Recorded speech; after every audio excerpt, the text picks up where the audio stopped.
The Scarlet Letter by Nathaniel Hawthorne, Chapter 23. The Revelation of the Scarlet Letter. The eloquent voice on which the souls of the listening audience had been borne aloft, as on the swelling waves of the sea, at length came to a pause. There was a momentary silence, profound as what should follow the utterance of oracles. Then ensued a murmur and half-hushed tumult, as if the auditors, released from the high spell that had transported them into the region of another's mind, were returning into themselves, with all their awe and wonder still heavy on them. In a moment more the crowd began to gush forth from the doors of the church. Now that there was an end, they needed more breath, more fit to support the gross and earthly life into which they relapsed, than that atmosphere which the preacher had converted into words of flame and had burdened with the rich fragrance of his thought. In the open air their rapture broke into speech. The street and the marketplace absolutely babbled, from side to side, with applauses of the minister. His hearers could not rest until they had told one another of what each knew better than he could tell or hear. According to their united testimony, never had man spoken in so wise, so high, and so holy a spirit as he that spake this day. Nor had inspiration ever breathed through mortal lips more evidently than it did through his. Its influence could be seen, as it were, descending upon him, and possessing him, and continually lifting him out of the written discourse that lay before him, and filling him with ideas that must have been as marvelous to himself as to his audience. His subject, it appeared, had been the relation between the deity and the communities of mankind, with a special reference to the New England which they were here planting in the wilderness. And as he drew towards the close, a spirit as of prophecy had come upon him, constraining him to its purpose as mightily as the old prophets of Israel were constrained. Only with this difference, that whereas the Jewish seers had denounced judgments and ruin on their country, it was his mission to foretell a high and glorious destiny for the newly gathered people of the Lord. But throughout it all, and through the whole discourse, there had been a certain deep, sad undertone of pathos, which could not be interpreted otherwise than as the natural regret of one soon to pass away. Yes, their minister, whom they so loved, and who so loved them all, that he could not depart heavenward without a sigh, had the foreboding of untimely death upon him, and would soon leave them in their tears. This idea of his transitory stay on earth gave the last emphasis to the effect which the preacher had produced. It was as if an angel, in his passage to the skies, had shaken his bright wings over the people for an instant, at once a shadow and a splendor, and had shed down a shower of golden truths upon them. Thus there had come to the Reverend Mr. Dimmesdale, as to most men in their various spheres, though seldom recognized until they see it far behind them, an epoch of life more brilliant and full of triumph than any previous one, or than any which could hereafter be. He stood at this moment on the very proudest eminence of superiority, to which the gifts or intellect, rich lore, prevailing eloquence, and a reputation of whitest sanctity could exalt a clergyman in New England's earliest days, when the professional character was of itself a lofty pedestal. Such was the position which the minister occupied, as he bowed his head forward on the cushions of the pulpit at the close of his election sermon. Meanwhile, Hester Prynne was standing beside the scaffold of the pillory, with the scarlet letter still burning on her breast. Now was heard again the clamor of the music, and the measured tramp of the military escort issuing from the church door. The procession was to be marshaled thence to the town hall, where a solemn banquet would complete the ceremonies of the day. Once more, therefore, the train of venerable and majestic fathers were seen moving through a broad pathway of the people, who drew back reverently on either side. As the governor and magistrates, the old and wise men, the holy ministers, and all that were eminent and renowned, advanced to the midst of them. When they were fairly in the marketplace, their presence was greeted by a shout. This, though doubtless it might acquire additional force and volume from the childlike loyalty which the age rewarded to its rulers, was felt to be an irrepressible outburst of enthusiasm, kindled in the auditors by that high strain of eloquence which was yet reverberating in their ears. Each felt the impulse in himself, and in the same breath caught it from his neighbor. Within the church it had hardly been kept down. Beneath the sky it pealed upward to the zenith. There were human beings enough, and enough of highly wrought and symphonious feeling to produce that more impressive sound than the organ tones of the blast, or the thunder, or the roar of the sea. Even that mighty swell of many voices, blended into one great voice by the universal impulse which makes likewise one vast heart out of the many. Never from the soil of New England had gone up such a shout. Never on New England soil had stood the man so honored by his mortal brethren as the preacher. How fared it with him then? Were there not the brilliant particles of a halo in the air about his head? So etherealized by spirit as he was, and so apotheosized by worshipping admirers, did his footsteps in the procession really tread upon the dust of earth? As the ranks of military men and civil fathers moved forward, all eyes were turned towards the point where the minister was seen to approach among them. The shout died into a murmur as one portion of the crowd after another obtained a glimpse of him.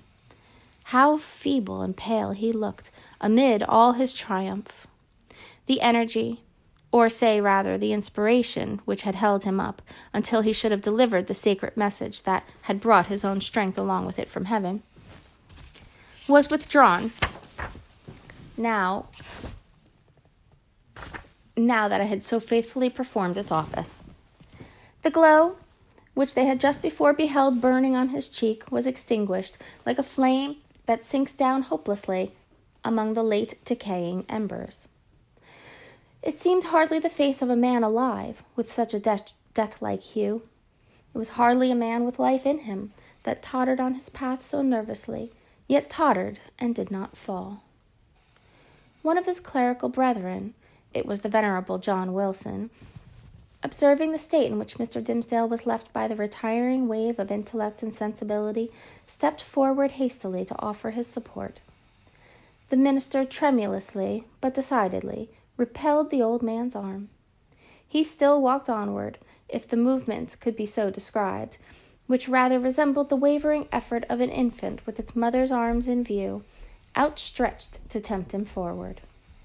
And now, almost imperceptible as it were, the latter steps of his progress, he had come opposite the well-remembered and weather-darkened scaffold, where, long since, with all that dreary lapse of time between, Hester Prynne had encountered the world's ignominious stare. There stood Hester, holding little Pearl by the hand. And there was the scarlet letter on her breast. The minister here made a pause, although the music still played the stately and rejoicing march to which the procession moved. It summoned him onward, inward to the festival. But here he made a pause. Bellingham, for the last few moments, had kept an anxious eye upon him. He now left his own place in the procession and advanced to give assistance, judging, from Mr. Dimmesdale's aspect, that he must otherwise inevitably fall. But there was something in the latter's expression that warned back the magistrate, although a man not readily obeying the vague intimations that pass from one spirit to another. The crowd, meanwhile, looked on with awe and wonder. This earthly faintness was, in their view, only another phase of the minister's celestial strength. Nor would it have seemed a miracle too high to be wrought for one so holy that he ascended before their eyes, waxing dimmer and brighter, and fading at last into the light of heaven. He turned towards the scaffold and stretched forth his arms. "Hester," said he, "come hither. Come, my little Pearl." It was a ghastly look with which he regarded them, but there was something at once tender and strangely triumphant in it. The child, with the bird-like motion, which was one of her characteristics, flew to him and clasped her arms about his knees.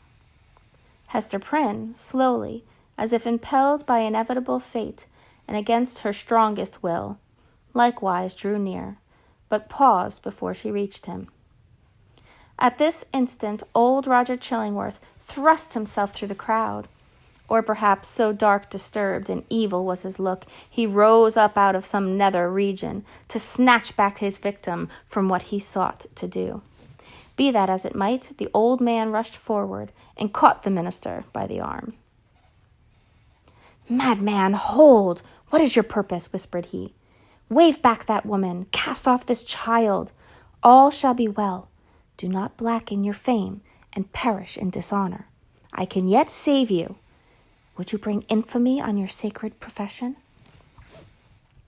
"Ha, tempter! Methinks thou art too late," answered the minister, encountering his eye, fearfully but firmly. "Thy power is not what it was. With God's help, I shall escape thee now." He again extended his hand to the woman of the scarlet letter. "Hester Prynne," cried he, with a piercing earnestness, "in the name of him so terrible and so merciful, who gives me grace at this last moment to do what, for my own heavy sin and miserable agony, I withheld myself from doing 7 years ago, come hither now and twine thy strength about me. Thy strength, Hester, but let it be guided by the will which God hath granted me. This wretched and wronged old man is opposing it with all his might, with all his own might and the fiend's. Come, Hester, come, support me up yonder scaffold." The crowd was in tumult. The men of rank and dignity, who stood more immediately around the clergyman, were so taken by surprise and so perplexed as to the purport of what they saw, unable to receive the explanation which most readily presented itself, or to imagine any other, that they remained silent and inactive spectators of the judgment which Providence seemed about to work. They beheld the minister, leaning on Hester's shoulder and supported by her arm around him, approach the scaffold and ascend its steps, while still the little hand of the sin-born child was clasped in his. Old Roger Chillingworth followed, as one intimately connected with the drama of guilt and sorrow in which they had all been actors, and well entitled, therefore, to be present at its closing scene. "Hadst thou sought the whole earth over," said he, looking darkly at the clergyman, "there was no place so secret, no high place nor lowly place where thou couldst have escaped me, save on this very scaffold." "Thanks be to him who hath led me hither," answered the minister. Yet he trembled and turned to Hester with an expression of doubt and anxiety in his eyes, not the less evidently betrayed that there was a feeble smile upon his lips. "Is not this better," murmured he, "than what we dreamed of in the forest?" I know not," she hurriedly replied. "Better? Yea, so we may both die, and little Pearl die with us?" "For thee and Pearl, be it as God shall order," said the minister, "and God is merciful. Let me now do the will which he hath made plain before my sight. For, Hester, I am a dying man, so let me make haste to take my shame upon me.